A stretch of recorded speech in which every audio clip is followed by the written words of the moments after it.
Thank you, Cirak. It's an absolute pleasure to have you here on this podcast at Usada. It's nice that we get a chance to speak in the very first series. Thank you so much. Oh, thank you, Manish. It's just as much a pleasure for me to be here. I'm absolutely amazed with the workshop that you hosted. And of course, at some point we'll speak about it. But I'm curious to know, and for our listeners, to share a little bit about your backstory and how this whole journey unfolded. Yeah. Well, we eventually wind up helping others, being of service, because we went through all the things that deepened us and that taught us the lessons and made us reflect and be more self-aware. And that's what happened. I had a regular career life in tech, .com era, entrepreneurship, then in UX as a designer for the Los Angeles ad agency world, and lots of interesting projects, but a lot of doing.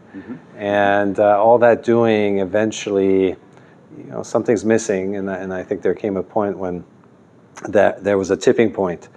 And I said, I just can't keep chasing or can't, checking off the boxes that we're all told to pursue, and that will lead to, some permanent state, and it doesn't, and we just kind of assume that for a long time, some shorter, some longer, but we all kind of get to that point where there's got to be a better way. Yeah. And then I didn't really choose the better way, it chose me.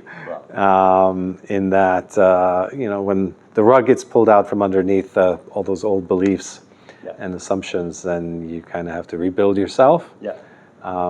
But without another belief structure to replace the old one. But learning to hold space and be. And that led you to sort of certain practices, or how was that journey? Yeah, I mean, it started with I went into isolation in the California desert for 6 months. Wow. And I thought it would just be a week or two, and then it just kept going. And then slowly I didn't know what was happening, and it took a while for me to even understand what spiritual awakening is, or what the symptoms are and all that. I remarkably had never heard of it. Wow. And living in LA, you do yoga, you do some meditation, it's part of the lifestyle there, but it was not my focus at all. Sure. And then it just kind of became the focus. And then just trying out different things. Actually started out with sound healing, and that was appealing. I'm a musician. Oh, wow. And but it expanded quickly into different meditations, and I wound up staying with Vipassana. Yeah. That very quickly became my favorite. And then friends would come visit me, and they would apparently see some changes in me, and they want to know what I'm doing, and I'd start getting phone calls, where are you right now? and I'm like, I'm sitting on my couch. Where do you meditate? And I say, on my couch. And they maybe thought there would be something special, but no, I was just kind of spending more time alone and having more stillness around me, and just less clutter, both physically and then the information that we take in, and that kind of the normal, natural, balanced perspective and insight arises on its own. True. We actually have to try really, really hard to keep it out. Absolutely. Absolutely. Constant scrolling, constant arguing, debating, noise, and always rushing and always avoiding. Yes.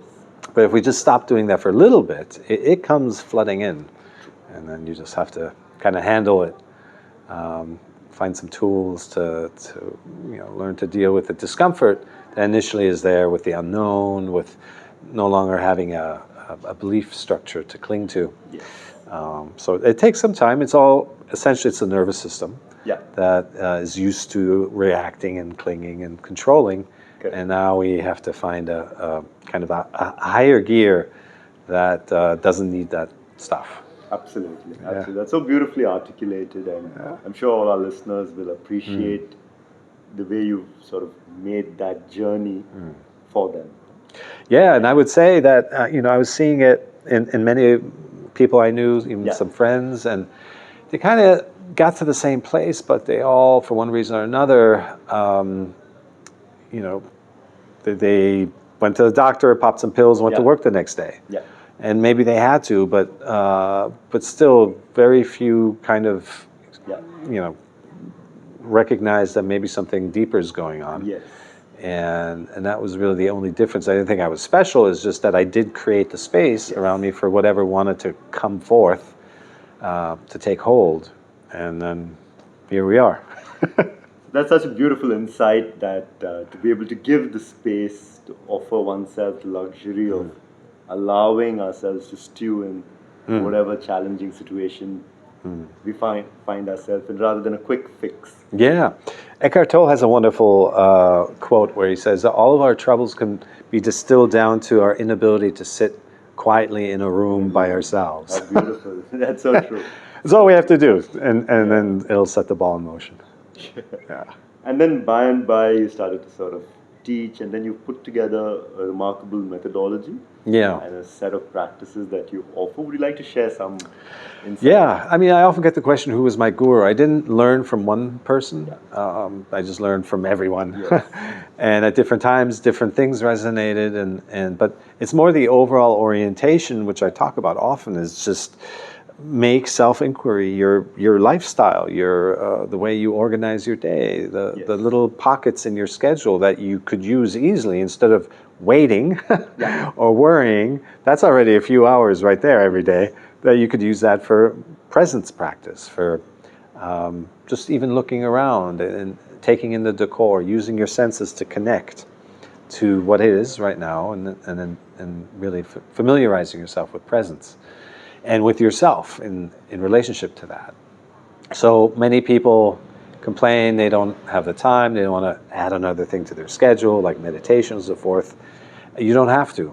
At least initially, don't let that be like the requirement and the excuse to not do anything. Yeah. You just do what you're already doing, just do it a little more mindfully, a little with a more intention, and you don't have to change any routines. Yes.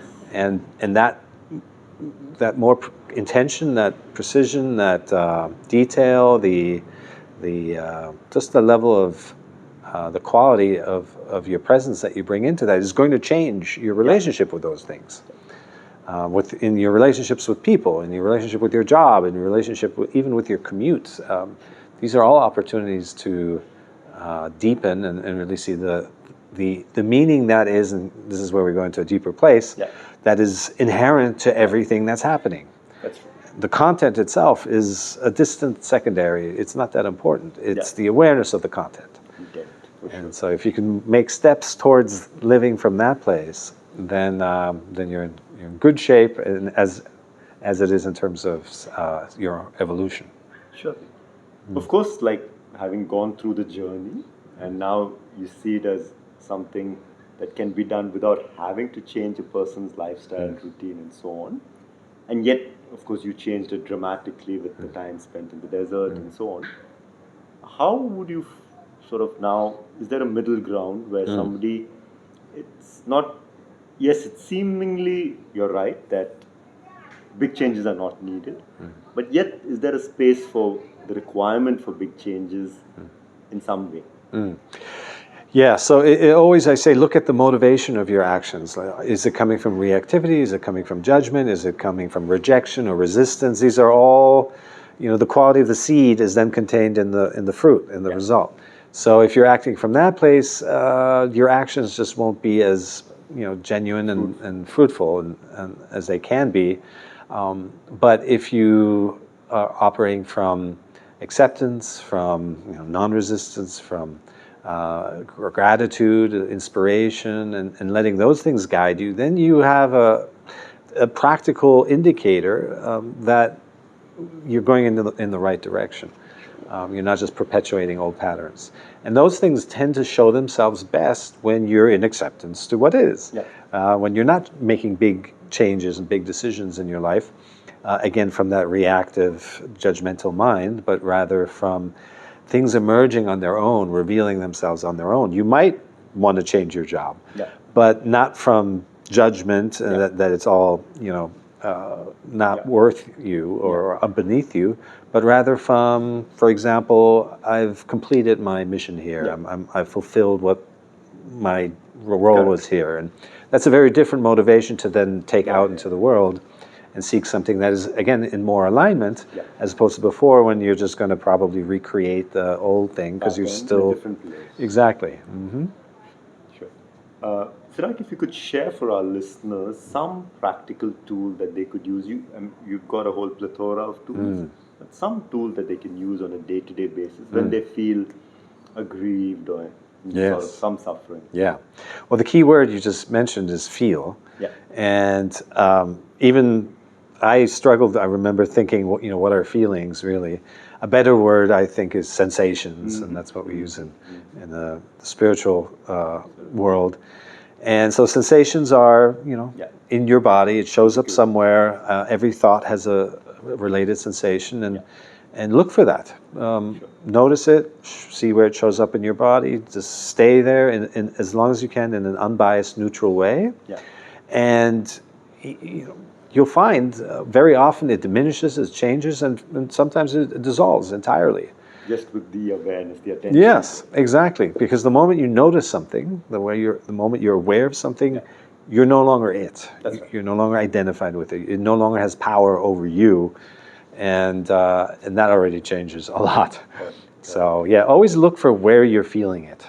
Beautiful, beautiful. That's really beautiful, and I'm sure a lot of that, with your love for Vipassana, that would have been further distilled into a tool as sort of simple and profound as what you just shared. Yeah. It's really beautiful. Yeah, if you take that, and that's what I did, I designed a method I call a conscious release method, where you engage, because some of this stuff is deep down.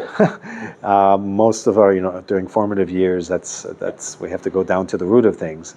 But the root of everything is energetic in nature.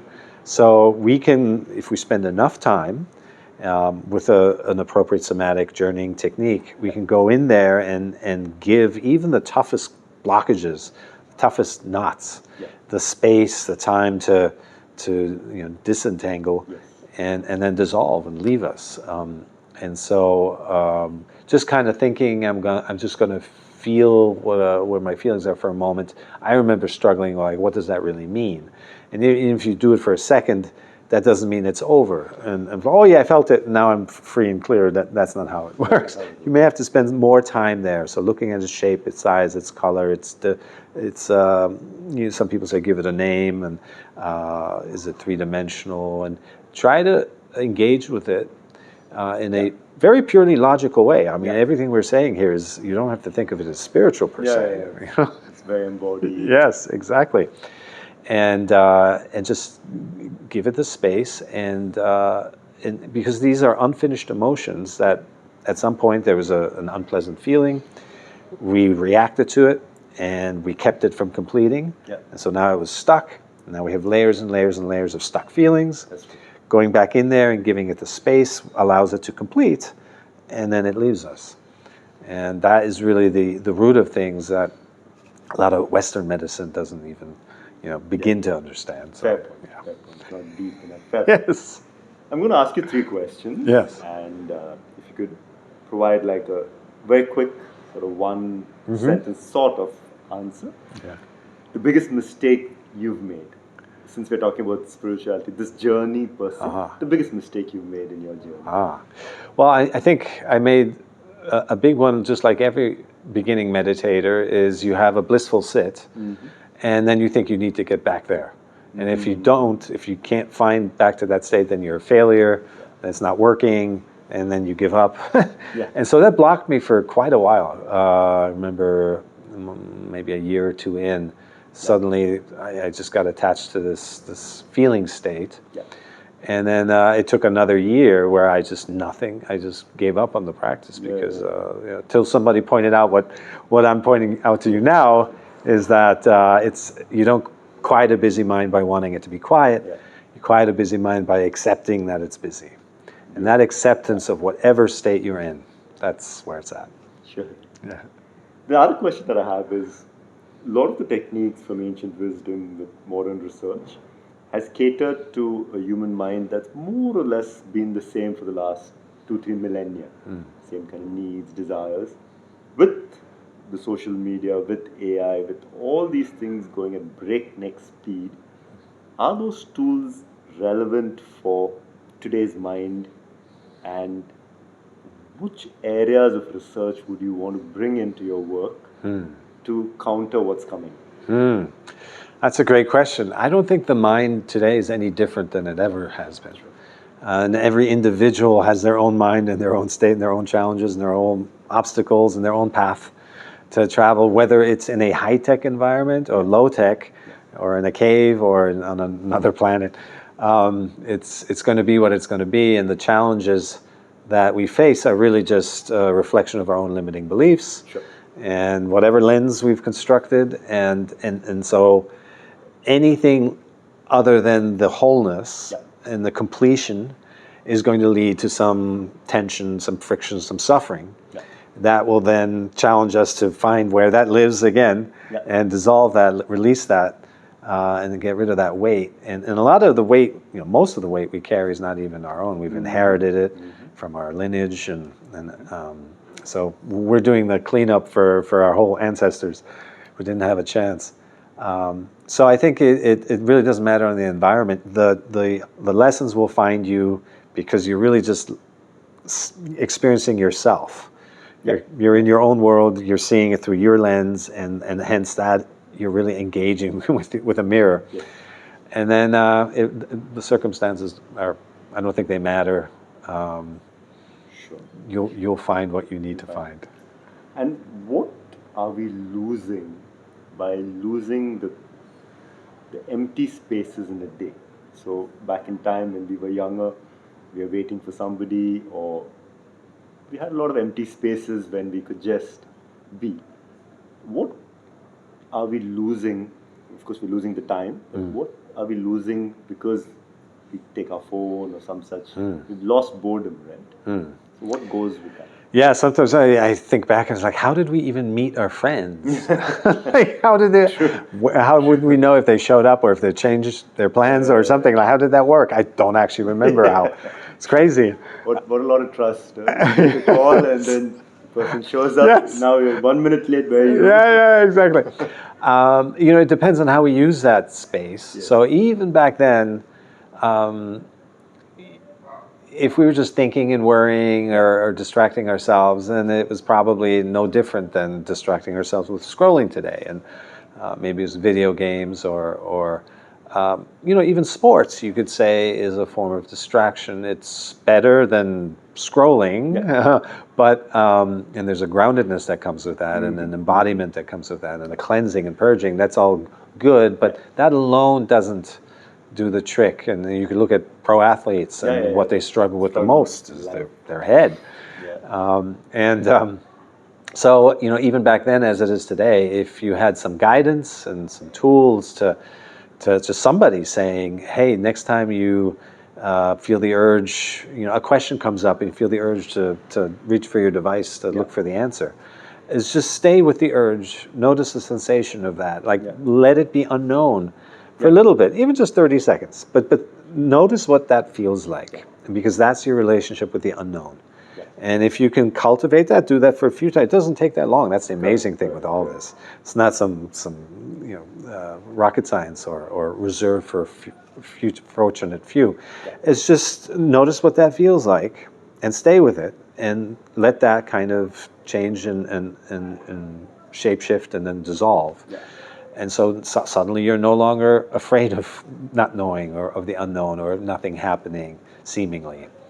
And that awareness starts to then grow and grow and grow, and then you really relish the moments where you can be still, where someone's late to a meeting. People show up and they say, Cirak, we're so late, I'm sorry, it was traffic. No. Thank you. You gave me, the greatest gift of a few minutes of stillness and presence and being, and no agenda, and looking around and like how amazing it is that this room or this building or this projector or all this technology, how amazing that it exists. Without identifying it with it. So absolutely. We often say this, that you said that you come from the advertising background. I started life as a copywriter and advertising. We say that the human being is gifted imagination, and I think with a lot of the scrolling, imagination goes. Like you rightly said, we are so quick to find an answer. Imagination seems to go. Yeah. that has detrimental effects. Yeah, I mean, for sure, if we're, or we lose everything, Yeah. right? That's the answer to that question True. but it doesn't take, half a day of consumed by doing Yeah. and half a day to then just be to offset it. Yeah. It just takes a few little breaks, a few little openings, a conscious breath, 3 seconds before Yeah. responding, just using the little moments at the elevator or in line at the coffee shop. Just it's there, and that's all it takes to let in that light and the lightness of that. To come through. And yeah, exactly. Cirak, would you like to share a little bit about the new book that you're writing? Yes. And some details of how people can reach you? Yeah. So it's called End of Illusion. It's my 6th book. It'll be out this fall. And it really highlights all the top 40 things. I sometimes call them thought balloons. Mm-hmm. They are just these concepts that we live by. They're assumptions that we've just never questioned. Much of it is just part of our environment growing up, belief systems. It's in the education system. It's in the workplace. It's just these norms and social protocols that we just kind of assume. Yeah. And but they're like balloons. If you just poke them a little bit, they pop, Yeah. and they're gone. And what you use to pop them with is not voodoo magic. It's reason. It's just think about it a little more, just a little deeper, an extra step or two, and it doesn't make sense any longer. Yeah, suddenly you're aware of the comedy Yeah. that we've been living, and let that inform your decisions, any changes you want to make after that. But what this book does is really highlight just all the different things we live by that we've never questioned, and so let your flowering happen from there. I wish you all the very best for that. Oh, If you thank could also just share, before we do a last message, if you could just share your website and how yes. people can reach you. Yeah, the easiest is Cirak.com, Cirak.com, and you'll find my social media handle is Cirak Teachings, but you'll find all the events, all the different teachings. I've got the Heat Check program, which Yeah. is that debate show that you mentioned earlier. Beautiful. And then I've got some tech innovation where my entrepreneur background comes in with the Soul Orb, which is a holographic real-time representation of your vibrational state. Again, these tools and ways to communicate and engage with each other and ourselves and life that go beyond the traditional just sitting on a meditation cushion, because I saw how I struggled, I see how others struggle, you don't really know if it's working, if you're doing it right and all that. So all this is geared towards really injecting you with a little fun and camaraderie and aliveness. Yeah. Thank you so much. Our listeners would have thoroughly enjoyed this. I'm sure they'll reach out to you. Before we close out today, I'd love if you could just share some message to all our listeners. Yeah. So the truth of our existence, the natural law, if you want to put it that way, is a paradox to the mind, but it's quite natural at the energetic level. So you've heard what you resist persists. A lot of this is in our mainstream language, or stop to smell the roses. Those are golden truths. And so the idea of self-improvement is at the forefront of many of us, all of us who want to get better and become a more authentic version of ourselves. And so we seek, and we keep seeking. But there again lies in that paradox. If you keep seeking, you'll never get there, because that's the message you're putting out, that you're not there yet. So the paradox, the big paradox of that is that you'll get there, but not by wanting to be there, but by wanting to be here. Accept where you are, who you are, work on any resistance that you can feel within that space, and as soon as you disentangle, as soon as you accept and allow, and acceptance is not mental reframe, it's accepting how you feel about it. That acceptance moves you through it and forward, and then you're free to make choices and decisions, and it automatically catapults you into the future. So, work with where you're at, and not so much trying to get to somewhere else. Thank you so much. There's one question that just struck me that I forgot to ask in the quick fire. Yes. I'm going to throw it in just before we close. Yeah. What is the role of wisdom in public life? We seem to be going through a very challenging time with leaders not as inspirational as in decades gone by. just a quick take before we close. Yeah, that's not a small question. So we can grow from an environment that nourishes wisdom, that brings us everything we've been talking about, that is at the forefront of our education and of our entertainment and the information we take in, or we can grow from suffering, from friction, from animosity, from clash. We grow from both ways, but the Earth School it tends to be the latter, where we grow from disappointment and from the friction. So both lead to the same place. It's a little harder to constantly have to learn lessons, but it deepens us. And I would say, even if there was such a thing as a perfect upbringing and a perfect environment, which there isn't. You can't, your parents are going to do the best they can, but they can't say the right thing at the right time or give you a hug exactly when you need it or something. You're going to experience abandonment. You're going to experience, being told to be, quiet when you need to speak or whatever it is. And so it's a kind of a utopia to say that, we could just have a perfect world when there are no challenges. But there are challenges, and plenty of them, and you don't have to even go looking for them. They come knocking at your door. There are quiet times I've found in my life where use the quiet time when not too much is happening. Rest, because it's going to pick up again. You don't have to artificially be pushing forward all the time. Sure. And the wisdom is less about what you're ever going to say or tell anybody. It's what you embody. It's what you've learned through direct experience. If you take everything you think you know, probably it's the tiniest fraction is direct experience. Everything else we learn from books or from the media, and that's not our, that's somebody else's experience, but not our truth. So really focus on your truth. The other information, it can be there. You don't have to react or glom or judge it. It's there. But focus on what's real for you, and then that way, the way you carry yourself from that place is authentic. It's genuine. It's not just talking. You've walked the walk, and people can see that in you, and because everyone, that's what we want for ourselves. That's what we feel like we're missing. It's just to be real, and so that wisdom of direct experience comes out in your realness. And let that speak for itself. Thank you, Cirak. On behalf of all our listeners, on behalf of the Usada family, I'd like to thank you and wish you all the very best for the new book. Thank you, Manish. Thank you, Usada. Thank you.